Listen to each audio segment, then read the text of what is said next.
claiming prosperity. Prosperity. We inherit our prosperity from God. We have to claim it. We have free will. And so it's not put upon us. It is available to us. And it is ours to claim. I'd like to begin by reading from the Hebrew Scriptures, from the Psalms that are attributed to David, the second king of the Hebrew people. I'd like to read 3 verses from the first Psalm, verses 1, 2, and 3. Blessed is the man who walks not in the way of the ungodly, nor abides by the counsel of sinners, nor sits in the company of mockers. But his delight is in the law of the Lord, and on his law does he meditate day and night. And he shall be like a tree planted by a stream of water, that brings forth its fruit in its season, whose leaves fall not off, and whatsoever he begins, he accomplishes. When I first read this, I can see how this is a story about what happens in our external life, in our walk. But when I read it a little deeper, I can see how this applies to my spiritual life as well. So let's go a little deeper into these words. Blessed. That word blessed. The Aramaic sense of this word is someone who is fully ripened. They have come to realize in their life the fullness of our humanity. We have become what we can possibly become as a child of God. I'll talk a little more about that later. Each human being, we're called not to walk in the way of the ungodly. Not to walk in the way. What is this way of the ungodly? It would be someone who goes through life without a thought that there is more to life than what we can sense with our 5 senses. That there's only the job that I have. That there's only the money that I can make. Only the things that I can take. Only the people I can control. Only the power that I can get.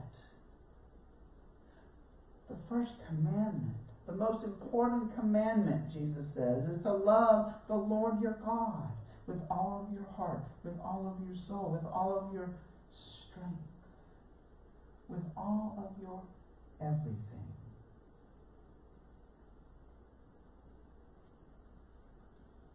Blessed is the man who doesn't abide by the counsel of sinners. Sinners. That word sin has got such an ugly connotation. It simply means someone who lives in error thought patterns. Patterns of anger. Patterns of anxiety. Patterns of fear. I don't know, but I have people in my life that when I walk into the room, the energy changes. I can feel their fear or their despair. And it affects me. If I don't stop and take a spirit break right then and affirm the truth of who I am, I can begin to take on that same feeling. And that's what they're saying here.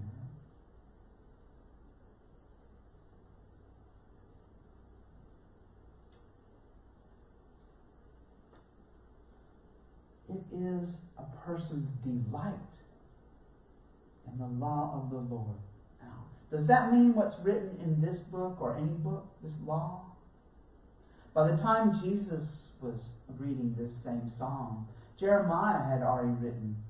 And Jeremiah clearly tells us that the law is written on our heart. It's not written in a book. We know the law. When David wrote this psalm, the law hadn't been written down yet. But he knew it was in his heart. The Hebrew people knew. You might think of it as conscience.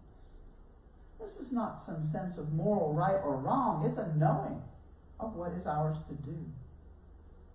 This is the law. It's written on our heart.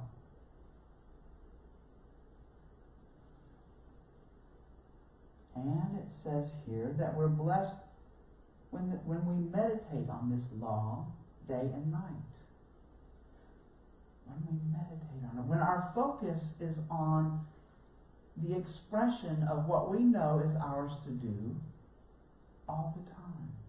When we're bringing ourself, our will, ourself with a lowercase s, in alignment with self with a capital S. When the divine in us is in alignment with the divine that is everywhere present. When that personality, that ego part of us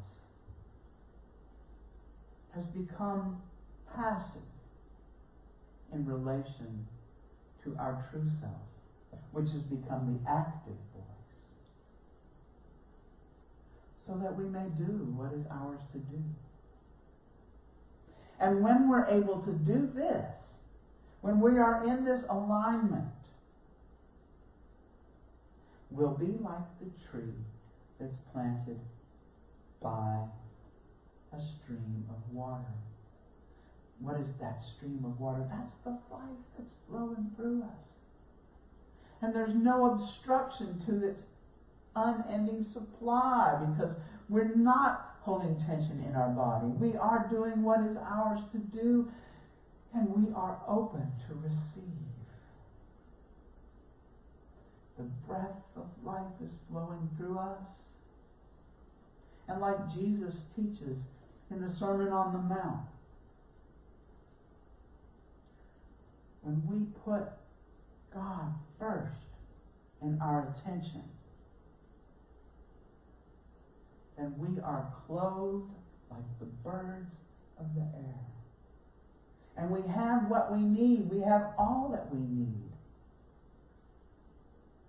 when we need it. Is that not prosperity? And prosperity isn't just about the money we have or the car we drive. Prosperity is about our health. It's about our wholeness. It's about the joy in our life. That is our prosperity. It's about the love that we feel from moment to moment, that we're able to share as we see the Christ-like in others. But we have to claim it. We have free will. And that brings to mind a poem that was written by a poet who happens to be in this very room. Patty, would you come and share your poem for us, please?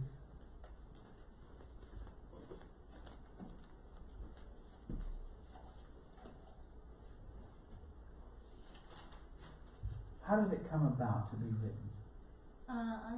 I was doing my normal morning meditation prayer, and something was addressed that I've always had an issue with, and that is asking for help. And it hit me, like always, right here, and I had to write it down, because writing helps me understand concepts. If I can put it into words, it just has a lot more meaning for me. So I wrote a poem called Just Ask, and this is how it goes. It is so very simple. It is so basic. A fundamental truth. Just ask, and Christ's light will shine through. It is so easy. It is so powerful. An amazing gift given. Just ask, and Christ's light will break through. always within us, eternally part of us, an unlimited grace. Just ask, and Christ's light will fill you. Just ask. Christ is always there. Just ask. Christ always responds. Just ask, and Christ will fill your soul. Just ask. I did change it just a little bit. Just ask. But it's in our program. It is. It's in the handout that's in part of your bulletin today. Just ask. Christ is always there. Christ always responds. Christ will fill your soul. And where is this Christ? Right here. Always. And it's in everyone. So just ask. We have free will. We get to choose. If we want to follow in an error thought pattern, something that brings us down every time that we bring it into our consciousness, we can do that. Or we can choose to pause, deny that thought has any power over us, and claim our truth. I am. I am. The Christ is within me now, attracting my greatest good into my life. It's that simple. So there's a couple more things in this handout I'd like to bring your attention to. One is a prayer that I found in my reading this week, and I just thought I had to share it. It's written by a man named John G. Bennett. And he worked around the time of World War I in the British Intelligence Service.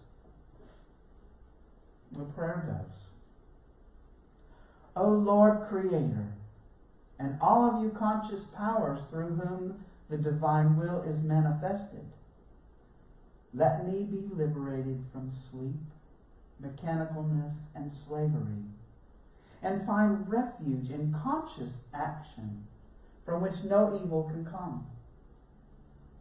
Let me turn from the part to the whole, from the temporal to the eternal, from myself, with a little s, to thee, with a capital T.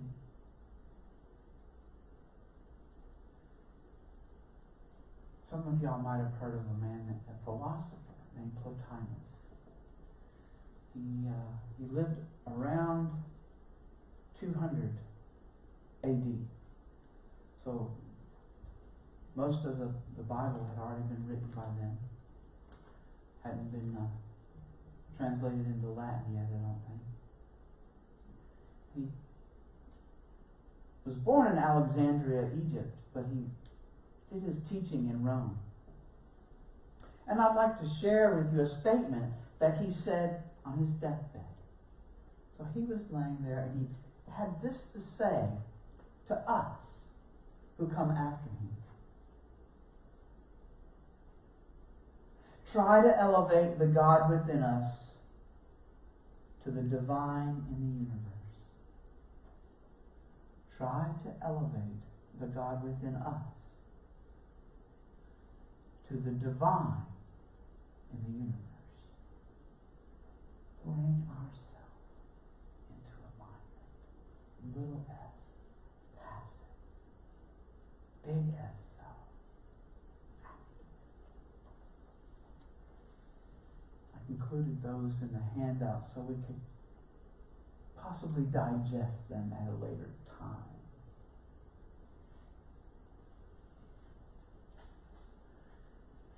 So, claiming prosperity. Prosperity is ours to claim. Wholeness, abundance, life itself. But we have to ask.